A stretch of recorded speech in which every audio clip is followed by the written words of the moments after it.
everyone, and we are starting with debate. I thank Dr. Ashok Vaid sir for giving me this opportunity. The topic for today's debate is neoadjuvant treatment in hormone-positive breast cancer. Can I have next slide, please?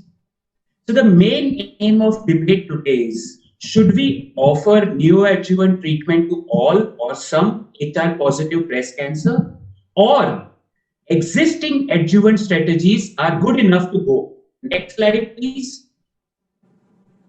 Let's look at the case scenario before we start debate. A 62-year-old female patient presents in your OPD with 10 centimeter breast mass, hormone positive, HER2 negative. Mass touches chest wall, PET CT, no distant metastasis. Surgeon says technically unresectable. What are you going to do? Next slide, please. So, what will be the intent of treatment? Will it be palliative or will it be curative? If curative, would you give neoadjuvant chemotherapy? Or would you add CDK4/6 to AI? And given the very fact that, please remember, CDK4/6 inhibitor label of US FDA approval includes unresectable breast cancer. Next slide, please. With this thought process, let's move back to 1982 and 83.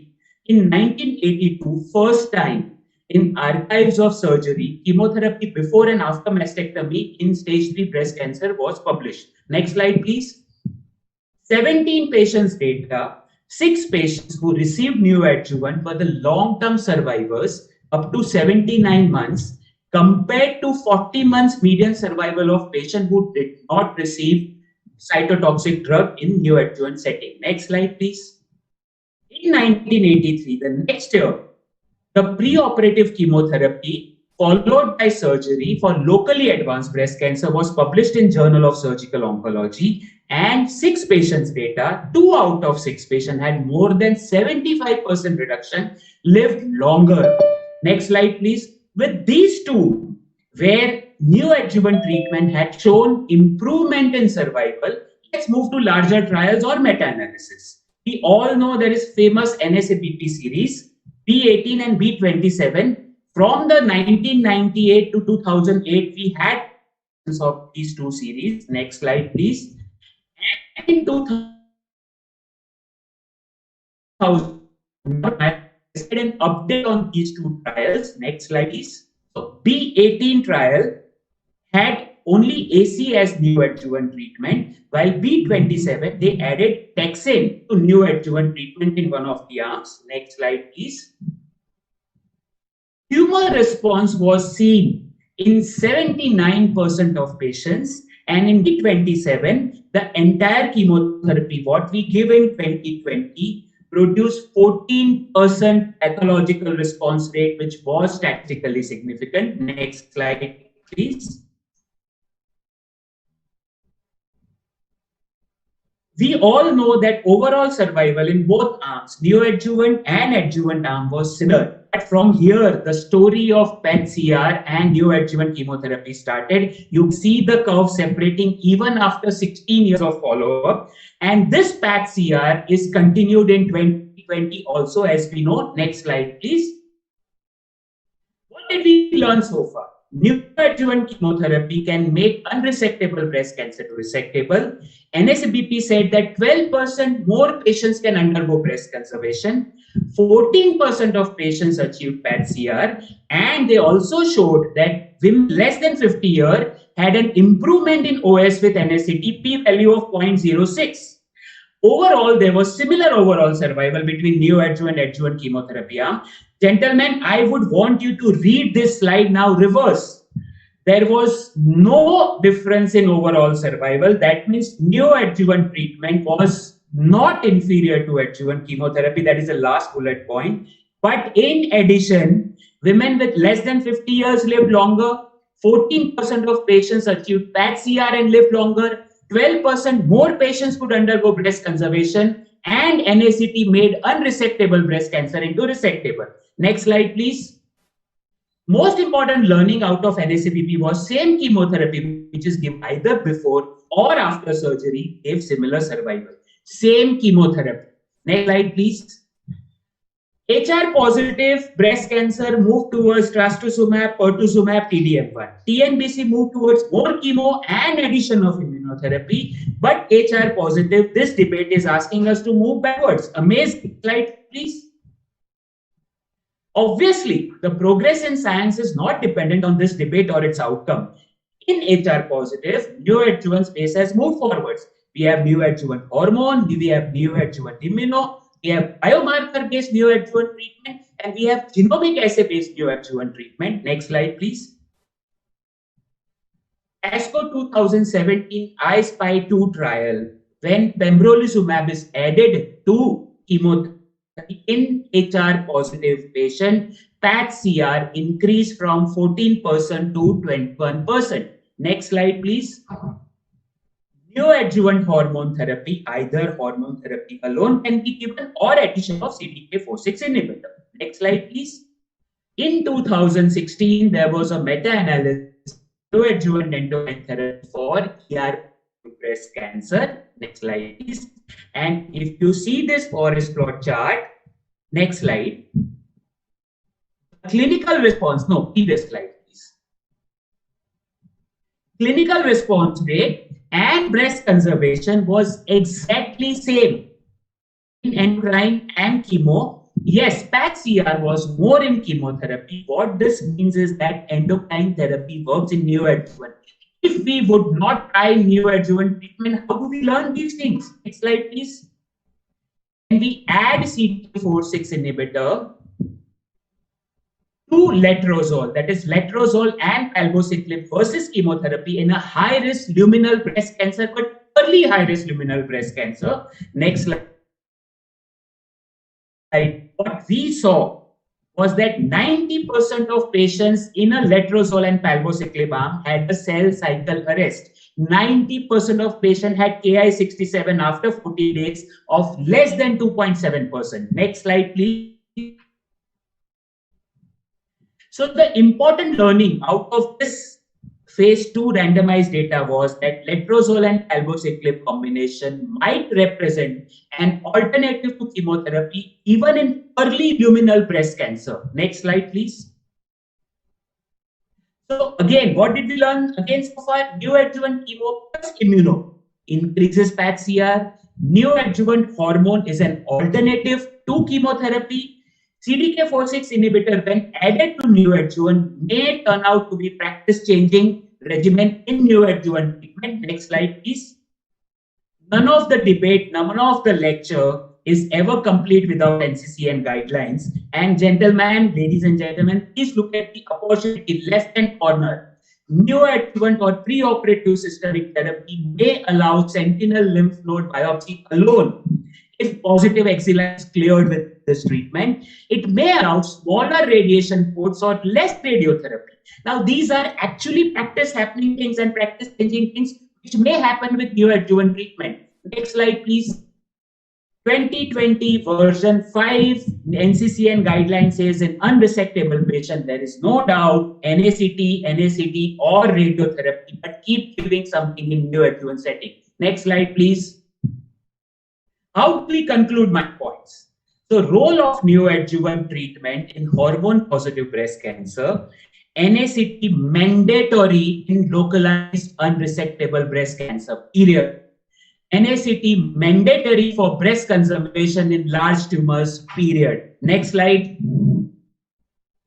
Further conclusions can be NACT plus immunotherapy increases PAT-CR. You have to continue trying, and phase 3 data also has to be there. Neoadjuvant endocrine therapy is alternative to NACT in select group, and CDK4/6 when added, 90% of patients arrest cell cycle. Of course, this is going to be practice changing in future. Next slide, please. The most important slide of today's debate is once the surgery is done, relapse is the only way to know response to particular drug. In addition, if patient fails or if patient relapses, surgery, chemo, radiation or hormone, what has failed? There is no way to know. But in NAT, we can pinpoint a particular drug, move forward, change the drug or study further. And most important, giving neoadjuvant treatment, we are not doing any additional harm. Next slide. I would like to conclude very strongly that almost every patient of hormone receptor positive breast cancer beyond CT1 should be offered neoadjuvant treatment either in the form of clinical trial, neoadjuvant chemotherapy, or neoadjuvant hormonal therapy. Thank you so much. So, thank you, Dr. Amish, sir. You have strongly put your points and did the justice as you wish. So now we all would like to hear from surgeon's point of view that what their take is. So I would like to call Dr. Alok Tiwari. He is a senior consultant in Fortis Memorial Hospital in Gurgaon, and he will talk on the respect of what the surgery first in neoadjuvant therapy management. So please, Dr. Alok, sir, over to you, sir. Thank you, Dr. Ashok, sir. Thank you, Dr. Saurabh. Thank you, Medanta team, and happy Ganesh Chaturthi to all. Thank you, Dr. Amish Bora, sir, for putting such a strong point for neoadjuvant chemotherapy. I think for every surgeon, the controversy is well settled. In the locally advanced cancer, the M2 or M3 diseases, where skin is OR, T4, we have no controversy. It is well settled that yes, we also prefer for the chemotherapy, neoadjuvant chemotherapy. So my basic concern was I thought that topic is more towards the discussion about the early breast cancer, and where you are saying that yes, early in any T1 plus tumors, neoadjuvant chemotherapy should be given. I little bit differ for this point. For a surgeon point of view, if I found a patient is resectable, it is hormone positive, I'm not going to get much PET-CR. Obviously, I will not going for the neoadjuvant chemotherapy in every plus clinical T1 plus tumors. So I accept that there are some advantages of neoadjuvant chemotherapy, no doubt. Tiwari, can we go to the yeah? That's better. Got it now. So what the impact of surgery as a surgeon, what I get from the neoadjuvant chemotherapy? Obviously, it is the downstage to tumors, so permit us to more breast conserving surgeries. De-escalate our surgical treatment of axilla, as you told, with the sentinel lymph node biopsy, obviously in even actually positive, now few centers are doing, though we are not practically doing it at our center. And some kind of obviously germline mutations give us a little bit timing to go for the further planning. But there is some potential concern as a surgeon for me that obviously in our patient it give reduce window period for the fertility preservation when we want to advise them, or cancer may progress to beyond inoperable stage, though it happened really 3 to 4% are there only. And there is certainly still debate is going on that what should be our tumor margins when we are going from BCS from a clinically advanced tumor to reduced size, though we are taking the same tumor size as it was previously, or we are going with the new tumor size that we have got. So BCS rate is doing this, but we have found that in few cases the regional tumor recurrence rate is high. So obviously still there are a lot of potential concern for a surgeon in case of T1 or T2 N0 or N1 tumors, particularly giving chemotherapy in neoadjuvant chemotherapy for a hormone receptor positive. There are few that you said, obviously pathological complete response rate or residual cancer burden we will know. But exactly, does this PCR is actually converting to overall survival in every cases, or in particularly for the early breast cancer cases, does this PCR is actually converted to OS advantage is giving or not? And yes, it's give an advantage to monitor the clinical treatment response. And if obviously patient is responding, then you continue with your neoadjuvant chemotherapy. If not responding, you may change. But what happened if patient is not responding to these tumors in these neoadjuvant chemotherapy and disease progress? It has seen in even German trials that if the disease is progress, then in those cases we have found that prognosis is already worse. So, and another thing that happened in our cases that we have seen, obviously we potentially lost the exact staging information. You know that after neoadjuvant chemotherapy, biological changes are there, receptor status are changes. And gradually, when we estimate radiologically the tumor biology or volume of the tumor, then obviously there is some overestimation of tumor size. So a lot of patients can be overtreated by this, particularly in early stage group patients, by neoadjuvant chemotherapy. And if there is undertreatment, then obviously it is a change of chemotherapy we do, but the chemotherapy changes may not translate exactly what is the survival advantage we wanted. So there is another issue about the radiotherapy decision making also come in these kind of tumors. When the response is there, we have done VCS, what we are going to take as the volume for the radiation. And all these caveats, obviously, little bit, in early breast cancer, we are a little bit concerned about these things. So how we take a decision for the neoadjuvant chemotherapy. As you know that there is always a debate. Medical oncologists obviously prefer to give chemotherapy if as much as possible their settings. And surgeons, if they are not clearly cut indicated, we have a little bit concern of going for neoadjuvant chemotherapy, because as a surgeon, obviously we want to do operate first our patient. And yeah, true that overall patient benefit is most important, and we should be not only favor for surgery first, but we should try to what is the best for the patient. So how in MDT, obviously, you know that all these factors, when according to the patient factors, what is his age, what is his clinical history, what is her comorbidities, we take decisions, what is the imaging we have available. If there are not adequate imaging, we do more imaging for that. And most of the cases in particularly our center, even also when the patient come from peripheries, the most of the patients are diagnosed by the FNAC only.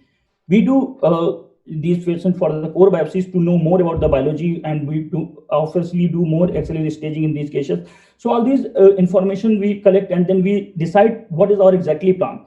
And particularly in neoadjuvant chemotherapy, obviously locally advanced inoperable cases, it is certainly obviously we want to downstage tumor, we want to know the biology.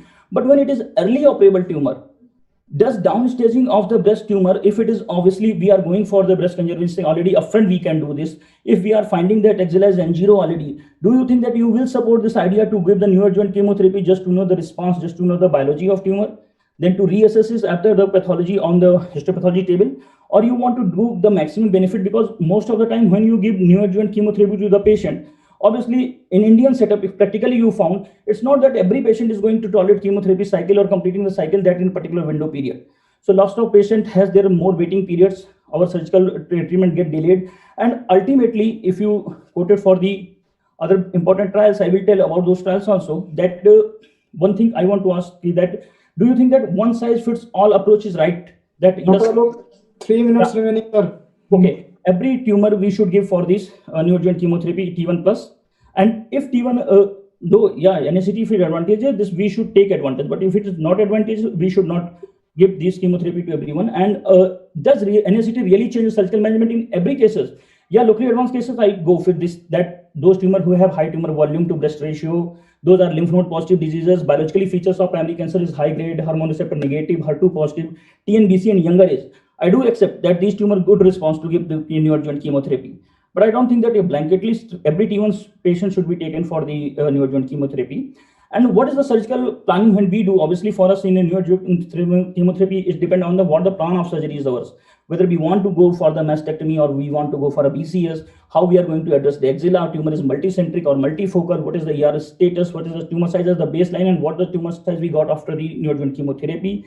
All these tumors biology depend on to taking us decision. And one of the very important things that you will find that most of it is said that radiological response of the patient, most of the surgeon does not change their primary plan of surgery. No doubt it should be done, but many centers we have found that in studies that they always, if they have decided with going for the BCS or they have decided with going for the mastectomy, very rarely plan actually got changed by the neoadjuvant chemotherapy in early breast cancer setting. So in SABP also, we have shown that if complete clinical response and pathological response rates you see in the hormone receptor positive, it was hardly 36 and 13%. So 87% of people are not getting PCR in these age group also. So I don't think it is justified that to give the chemotherapy, every neoadjuvant chemotherapy to every patient. And in every operable patient, if you see that BCS rate was also little bit increased. It was 67%, 60 versus 67%. So it was not that the upfront operable patient, the BCS rate was very much high increase in these setup also. And if we found that no statistical significant difference, it was overall survival was the neoadjuvant and adjuvant setting was there, that you already mentioned. So EORTC also compared same with FEC, and almost same results we find that OS, PFS and relapse rate was similar in both groups, as it was in SABP 18. So actually neoadjuvant chemotherapy is not going to add much advantage in case of early breast cancer hormone receptor positive. NSABP 27, there was also after taxane, we again find that the overall survival was affected only if PCR was we have achieved in axilla and no breast both. And still in hormone positive, this PCR was 15 to 20%, only not more than that. And EBCG trial also proved this same thing, that yes, NACT was doing the downstaging of the breast conservation rate. It was increasing the chemotherapy survival on the patient, but only on those who are locally advanced, not in early breast cancer age group. So what the matter in early breast cancer is, it is the biology that also matter. If we see that invasive lobular carcinomas group, they are obviously 15 to 30% patients age group of like that with these, and in these cases we have found that they are grade 2 hormone receptor positive tumors, less responsive to the neoadjuvant chemotherapy. And most of the surgeons still very dicey about doing invasive lobular carcinoma, whether we are going for the BCS or whether we are going for the mastectomies, because the tumor nature is this, we get less margin negative resections in BCS, and tumors are almost scattered in the whole breast. So ill-defined lumps, these kind of situations, we always prefer to go the mastectomies in these cases. So I don't think that invasive lobular carcinoma early stages, and if they are low grade, it is advisable to go for the chemotherapy and neoadjuvant chemotherapy besides going for the upfront surgeries. And low responses in other biology too. So mucinous, metaplastic, or apocrine carcinoma. In these groups, we have also found that these patients does not respond much on the neoadjuvant chemotherapy. So overall, what is my concluding remark is that yes, in locally advanced, where well-established data is there, where is well-established evidences for the neoadjuvant chemotherapy, we should really upfront, we should try to use it. But in early breast cancers, where there is hormone receptor positive, HER2 negative, data is not that mature, and we are practically not finding any kind of advantage. In most of cases, if you see chemotherapy response is not very homogeneous. Some kind of that a switch cheese model or the complete regression of tumor is not occurring. So particularly deciding about the margin what the tumor is very difficult in few situations. And neoadjuvant cases, if we have seen that local recurrence rate is much higher even after the BCS and giving radiation also. So if upfront we can get a R0 resection, we can get a complete axillary dissection, and without any kind of harm of chemotherapy, why not we should go for these patients with the hormone receptor positive HER2 negative group for the upfront surgery. So for this decision, but will be taken by the consensus, it should be taken by the properly multidisciplinary discussion or the tumor board. We should give the maximum benefit of neoadjuvant chemotherapy if our patient is falling in that group, like younger patient, high grade tumors. In these patients, obviously, we should try to consider the neoadjuvant chemotherapy, but all those resectable tumors where we are not finding any kind of added advantage in terms of overall survival or in terms of conversion to the BCS, we should go for the upfront surgery first. So multidisciplinary tumor board, we have to discuss for the histological grade, hormone receptor, and every other related staging workup should be available. And we should try to predict that only chemotherapy is not important, how much the patient want to discuss the risk, what the benefit we are going to achieve, and what is the predictions of the chemotherapy advantage in these groups are also important. And consensus should be role of BCS in the patient responding to neoadjuvant therapy, because still there is much debate about what the margins of the BCS should be, and when we have to take patient actually a little bit, we are also shy away for the patient when we are T3 or plus having the large tumors, even though they respond too much. Too good response, the residual tumor mass is less than 2 centimeters. Still, sometimes we don't want to go with the breast conservation, but we already had decided the plan of going for the mastectomy. Then we prefer to do mastectomies. So in these patients also. And one thing that obviously we have, as a surgeon, I have to also change that we should try to make our strategy what the post-treatment outcome we get. Like you said, that axilla, obviously post even N2 or N1 axilla that was a positive before neoadjuvant chemotherapy. Still, we are a little bit shy away of going for the central lymph node dissection in these groups. We normally go with the axillary dissection. So overall, neoadjuvant chemotherapy is not exactly changing our axillary dissection rate in these tumors. And another thing that we are going to discuss in the future, that whether oncotype DX or other kinds of gene predictor markers we have to use for our chemotherapy response assessment in neoadjuvant setting. And obviously, there are few studies that came that if you go for the oncotype DX in upfront in neoadjuvant, before neoadjuvant setting on the core biopsy, you will find nearly half of the patient got over-treated by the neoadjuvant chemotherapy. So considering all those things, I conclude that yes, in selected age group where there is proper indication, locally advanced tumors, we should go for the neoadjuvant chemotherapy. But early breast cancer, hormone receptor positive, HER2 negative, where we are upfront able to operate the patients, I don't want to go for the neoadjuvant chemotherapy if overall survival is not going to change, if my surgical management is not going to change.